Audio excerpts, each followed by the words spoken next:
এখানে অনেকগুলো ড্রেস আছে অনেক স্টাইলের। আপনি চাইলে আপনার পছন্দ মতো যে কোনো একটা সেট করে দিতে পারেন। তো আমি সেমলি একটা শার্ট এখানে ক্লিক করলাম। এখান থেকে প্লাস আইকনে ক্লিক করব। এখানে যে অ্যাড প্লাস আইকনে ক্লিক করব।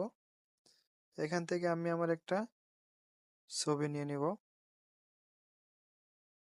যেমন সাপোজ আমি আমার এই ছবিটাকে নিয়ে নিলাম। দেখুন ছবিটা চলে আসছে। তো এখান থেকে আমি এই ছবিটা নিয়ে আসার পরে এখান থেকে আমার যেই শার্টটা আছে এই শার্টটা আমি চেঞ্জ করে ফেলবো।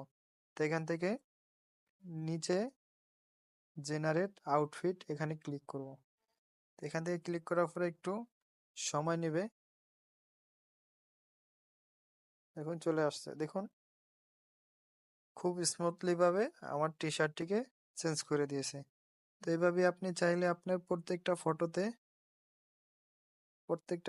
প্রত্যেকটা গেঞ্জি শার্ট যেটা ইচ্ছা হয় আপনি সেটাকে এখান থেকে জেনারেট করতে পারবেন।